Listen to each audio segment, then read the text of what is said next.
Okay, great. Kerry asked me to speak on the issue of dialogue with permitted dialogue with suppliers. I wanted to approach this from two perspectives.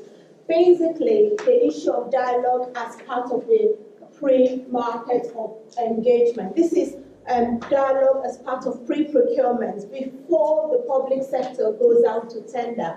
What are the kind of discussions that they can have with the supply community? Because this is where there is a lot of potential to influence possibly what may be required out there, as well as get some of the businesses that you will be supporting to win these opportunities. So it's that kind of conversation that I will be talking about. I will be focusing my discussion mainly on the EU. I know that we've shared some examples of how business opportunities exist in other jurisdictional opportunities. That's a myth. The law does not say that.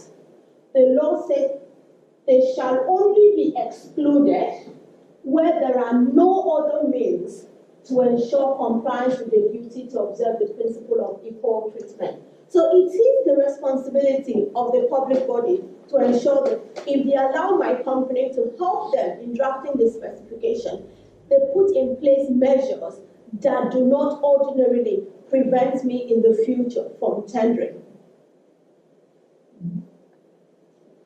And importantly, the law says that prior to any exclusion, I should be given the opportunity to prove that my involvement in preparing the procurement procedure is not capable of distorting competition.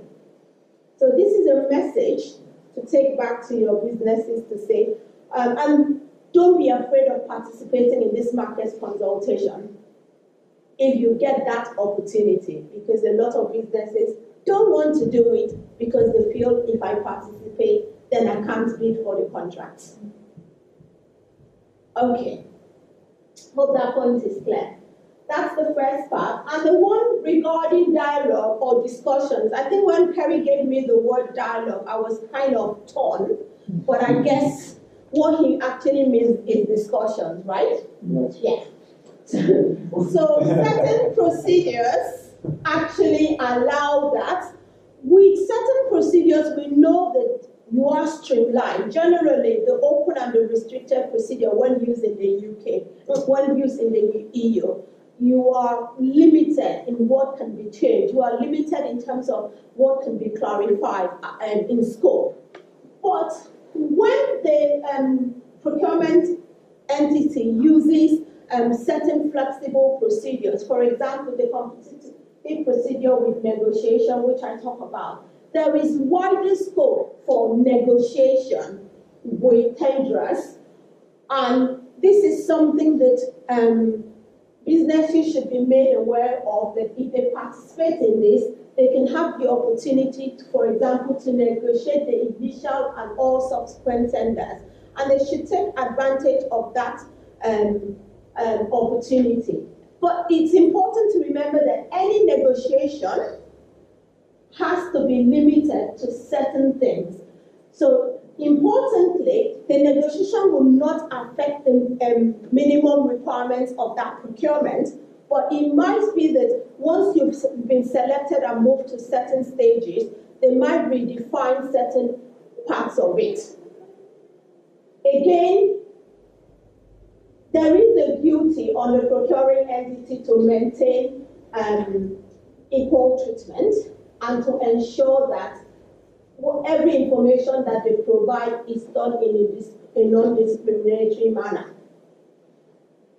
So this is something to be aware of, that when a procurement entity uses competitiveness and procedure with negotiation, there is the possibility to change certain elements of the initial tenders until the final tenders is provided. When the final tenders is provided, you then submit your bids based on that, and nothing can be changed. Yes, please. I have a question. Yes. When negotiations is allowed, Yeah. when the public Body. the budget body has to do a response for real operation, Mm-hmm. this a public body has to inform all the Yes. participants of Yes. the, okay. Yes. Okay, this question, because equal treatment is very different. Equal treatment is, that's why if they allow me to change something, they must allow her to change it. Okay. That's the equal treatment. Each participant Yes. asks his questions, Yes. but the public body Would then listen to send all- everybody. Okay. Yes, that's how you maintain equal treatment. Okay, okay, But they cannot allow me to change and not allow her to change. okay. Does that make sense? Yeah. So what happens is generally they would input at this stage of going through to the negotiation stage, the number of bidders will be reduced. It will probably be between 3 and 5. So it's negotiation to get to the best and final tender before you then provide the best and final offer. Yeah.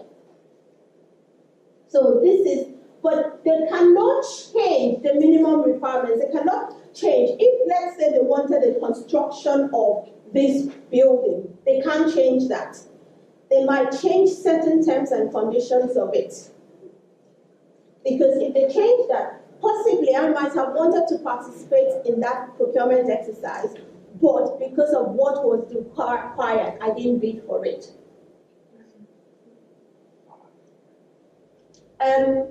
That's why they say negotiations may concern all characteristics of the purchase work, supplies, and services, including, for instance, quality, quantities, commercial process, as well as social, environmental, and innovative aspects, insofar as they do not constitute minimum requirements.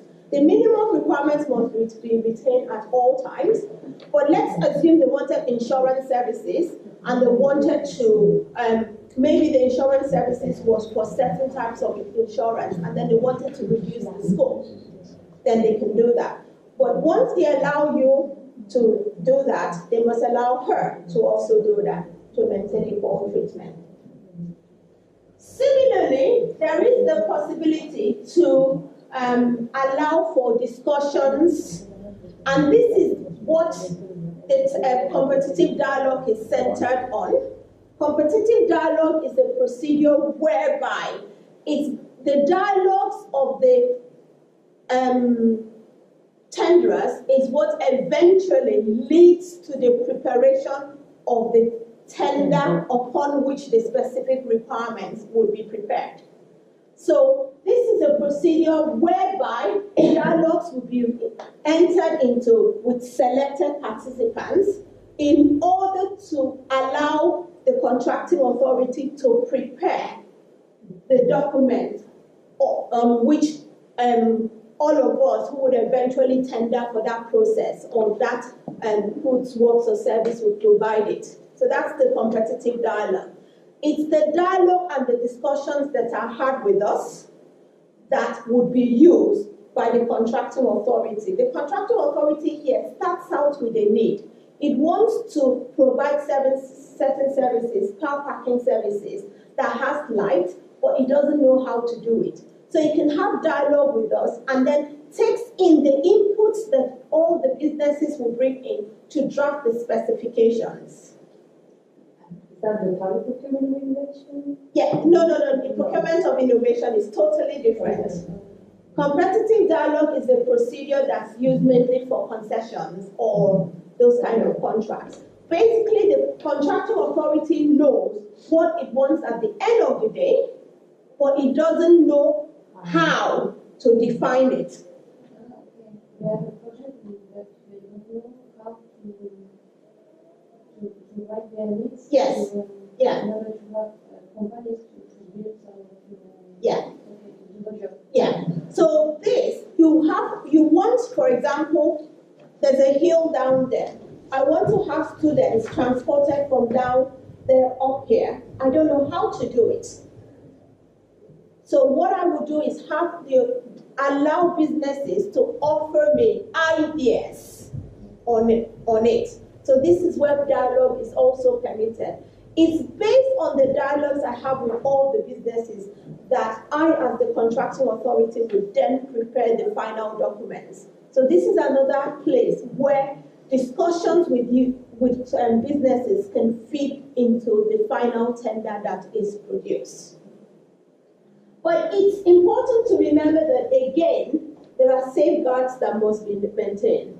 Like all procurement procedure, you must treat them in a non-discriminatory manner, and any confidential information that's given by one candidate must be maintained.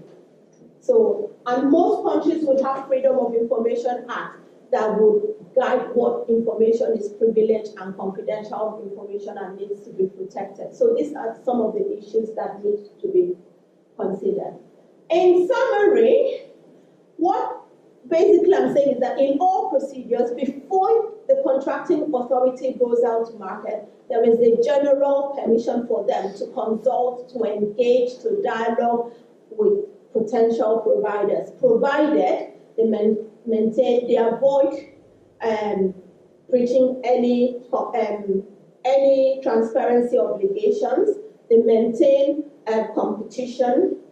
There's that possibility. In certain flexible procedures, like the competitive procedure with negotiation, there is the possibility to negotiate. And in competitive dialogue, there's also the possibility to engage in discussions. However, when a contracting authority engages in open or restricted procedure, the scope for any negotiation or discussion is very limited.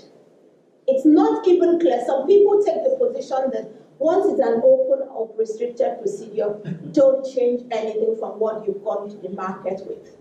But I take the view that you might clarify. If I clarify something to you, and then I put that information I've clarified up in the public domain to all others, then I haven't breached any rules. I will breach the rule, however, if I clarify, I allowed you to change something and don't clarify to every other person. So basically, the summary of it is to dispel the myth that once the procuring entity has gone to the market, nothing can be changed. It can change in certain limited situations for open and restricted procedure. It has the power in all procedures to engage the market before going to the award process. And for the competitive dialogue and competitive procedure with negotiation, there is greater flexibility for negotiations and discussions. And as a result, businesses should take advantage of these provisions for permitted dialogues. So thank you.